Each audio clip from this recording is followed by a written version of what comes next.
जब से online examination का प्रोसेस हुआ है लर्निंग लाइसेंस का, तो उसमें बहुत ही बदलाव होते जा रहे हैं। अब नया बदलाव और भी आया है और अब नए रूल के साथ आपको एग्ज़ाम देना होगा।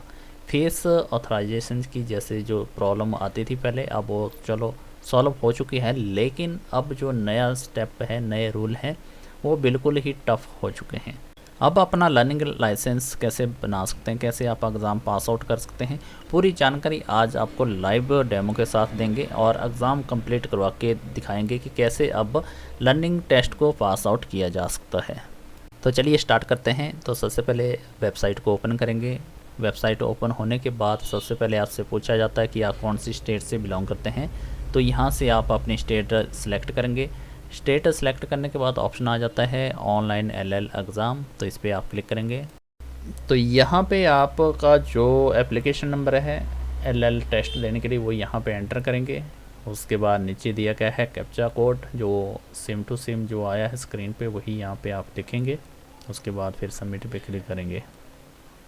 क्लिक करने के बाद यहाँ पे आपका डेट ऑफ बर्थ पूछी गई है। उसके बाद आपका पासवर्ड जो आपको नंबर पे आया था जब आपने पेमेंट कंप्लीट की थी, वो यहाँ पासवर्ड यहाँ एंटर करेंगे। और उसके बाद कैमरा आपका स्टार्ट हो जाएगा। कैमरे के सामने आपको बैठना होगा।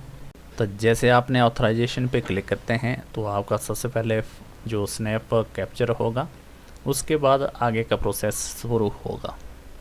तो पहले था कि आपको बिना मूवमेंट के आपको सीधे कैमरे के सामने बैठना होता है, देखना होता है, और जब तक आपका फेस रीडिंग नहीं होती है तब तक आपको विदाउट मूवमेंट के आपको सामने देखना पड़ता है।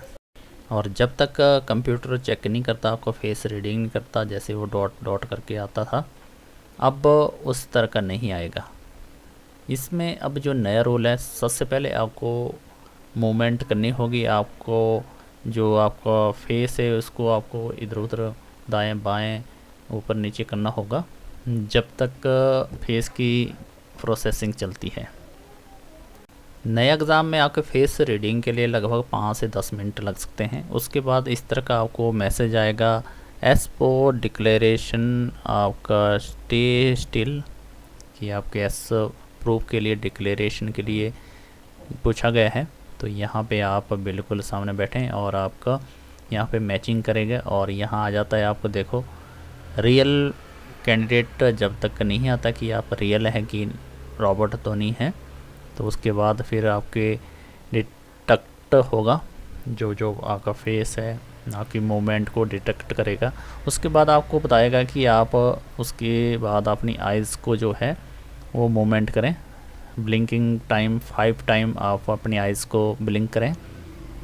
आइज़ ब्लिंक करने के बाद फिर ये काउंट करेगा कि कितनी बार आपने आइज़ ब्लिंक की है कि नहीं की है। तो उसके लिए भी यहाँ पे रिकॉर्डिंग हो रही है। तो अटैम्प्ट बताता है कि कितनी बार आपने आइज़ ब्लिंक की है। जो आइज़ ब्लिंकिंग का आपको 5 से अप करना होगा। उसके बाद आइज़ चेक होने के बाद फेस की फिर से आपकी वेरिफिकेशन होगी। इसके बाद रहता है please stay still face authorization process, और इसके बाद क्लिक टू प्रोसेस वाले ऑप्शन पे आपको क्लिक करने को कहेगा। इस पर क्लिक करें और यहाँ पे फिर आपका कंटिन्यू पे आ जाता है। तो अब आपका एग्ज़ाम स्टार्ट हो चुका है। आप किसी भी लैंग्वेज में अपना एग्ज़ाम दे सकते हैं जो आपके लिए ईजी रहे। उसके बाद आपने यहाँ से लर्निंग का जो ऑनलाइन टेस्ट होता है वो स्टार्ट हो गया है। तो आपके जो ऑप्शन रहते हैं यहाँ से आपको 20 में से 12 करेक्ट करने होंगे। उसके बाद ही आपका लाइसेंस जनरेट होगा। तो चलिए एग्ज़ाम को कंप्लीट करते हैं। तो इस प्रकार से आपका अब नया प्रोसेस जो स्टार्ट हो चुका है लर्निंग एग्ज़ाम देने का। आप एक ही अटैम्प्ट में एग्ज़ाम को कंप्लीट कर सकते हैं। आपके जो पहले प्रोसेसिंग की थी फेस ऑथराइजेशन की जो प्रॉब्लम थी, अब वो सॉल्व हो चुकी है। अब आपको इस तरह का कोई भी एरर देखने को नहीं मिलेगा। तो आप अपना एग्ज़ाम कंप्लीट करें। जो आपको तरीका बताया है कैसे कैसे आपने अब नए रूल के आधार पे अपने फेस ऑथराइजेशन और आपकी जो एग्ज़ामिनेशन का जो प्रोसेस है उसको कंप्लीट करना है, तो इस प्रकार से आप कर सकते हैं। अगर आप एग्ज़ाम में फ़ेल हो जाते हैं तो वही सेम आपको 50 रुपये दोबारा से पे करने होंगे। तो इस प्रकार से आप लर्निंग एग्ज़ाम दे सकते हैं और अपने एग्ज़ाम को पास आउट कर सकते हैं। लर्निंग टेस्ट कंप्लीट होने के बाद आपका डायरेक्ट OTP नहीं आए तो आपको दोबारा से प्रिंट आउट लेने के लिए दोबारा से वेबसाइट में जाएंगे, फॉर्म नंबर 3 पे क्लिक करेंगे और प्रोसेस पे क्लिक करके आपका जो एप्लीकेशन नंबर है, डेट ऑफ बर्थ है, कैप्चा कोड एंटर करने के बाद आप अपना जो लर्निंग टेस्ट आपने क्वालिफाइड किया है उसका प्रिंट आउट ले सकते हैं। अब लर्निंग टेस्ट देना बिल्कुल आसान हो चुका है और आपको फेस ऑथराइजेशन की जो प्रॉब्लम आ रही थी पहले की, वो अब सॉल्व हो चुकी है। लेकिन आपको एग्ज़ाम देती बार जैसे आप ऑनलाइन बैठेंगे तो आपको वेट करना होगा, टाइमिंग बहुत ही ज़्यादा लग रही है फेस ऑथराइजेशन में मैचिंग करने के लिए।